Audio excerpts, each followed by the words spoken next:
Bismillahir Rahmanir Rahim. Alhamdulillah wa salatu wa salam ala Rasulillah amma ba'd.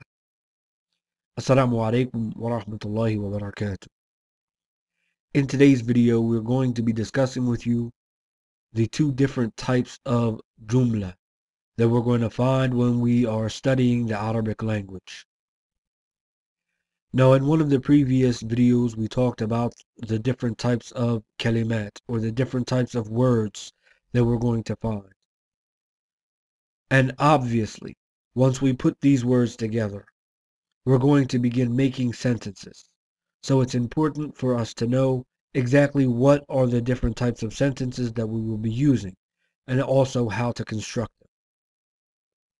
As we said a minute ago, we're going to talk about the different types of Joomla that we're going to find. Now, in the Arabic language, there are two different types of sentences. And in English, we call them the nominal sentence and the verbal sentence. The first of these is the Jumla al-Ismiya, and this is the nominal sentence. This is the sentence that starts with a noun. And then we have the Jumla al-Fa'liyya, and as we said, this is the verbal sentence. This is the sentence that starts with a verb.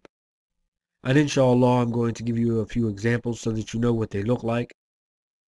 But I do want to point out to you that in the English language, we generally only use the nominal sentence.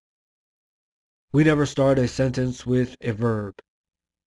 If you do that, someone's going to think that you don't have a good grasp on the English language, or they're going to think that maybe English is your second language.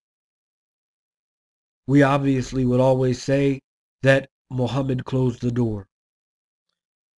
We would never say that closed the door Muhammad, or drank the water Ahmed. We wouldn't say things like this. We obviously start with the noun. We say Muhammad closed the door. We say Ahmed sat on the chair, and things along these sorts. So we only use the nominal sentences. Now, that's a big difference between what you're going to find in learning the English language and the Arabic language. Because as we said, in the Arabic language, we have both types of sentences. As far as some examples, now the first one we want to talk about is the Jumla al-Ismiya, and this is the Jumla, or the sentence that starts with a noun. Like, for example, when we said, if you look at the screen, Muhammad katab ad-dars. Obviously, Muhammad is a noun. It's an ism. And this is why this Jumla is called al-Jumla al-Ismiya. We said Muhammad wrote the dars. And I also want to say that you should be writing these sentences down so that you can also as well take the vocabulary from these sentences. Muhammad kataba, he wrote ad-dars. And the dars is the lesson. Likewise, the second sentence. Ahmed sharib al-ma. Ahmed is the noun. Shariba, he drank. Al-ma, the water.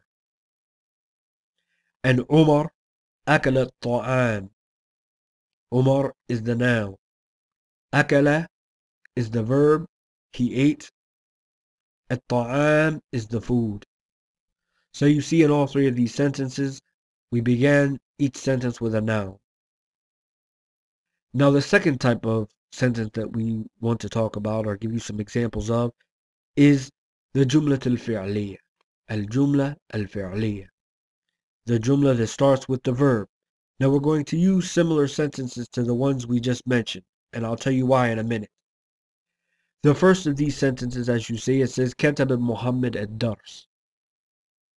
Now, you see the same three words are in this sentence that we used in the first sentence for the Jumla al-Ismiya. But here we started with the verb, Kataba Muhammad ad-Dars. This is something we can't do in English. We don't say wrote Muhammad the Dars. We say Muhammad wrote the Dars. But in the Arabic language, you can flip between the two.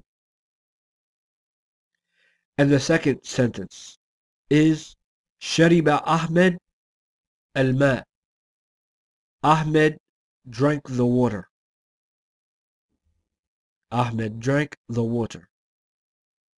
And here we see again the sentence starts with the verb shariba. And the third of these sentences is akala Umar at-ta'am. And we see here the first of the words in the sentence is akala. Here he's saying that Umar ate the ta'am again, but we're beginning the sentence with the verb. As we said, this is why each of these sentences is classified as a Joomla al-Fi'liyya. Al-Joomla al-Fi'liyya. Now, why is this important?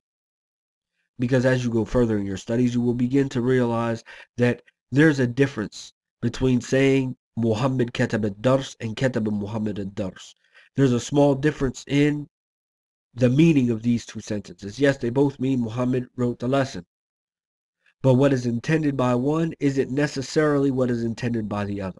And I don't want to go too far off of track right now because, as we said, we just wanted to focus on the two types of sentences and being able to identify these two types. But just keep in mind that this is a very important dars, so pay attention to it and focus on it. Because there is definitely a difference in meaning, a small difference between the Jumla Ismiya and the Jumla Fa'liyya. And inshallah ta'ala, as we said, as you continue on in your studies, you will begin to pick up on the difference that we're mentioning here. Jazakumullahu khair. Assalamu alaikum wa rahmatullahi wa barakatuh.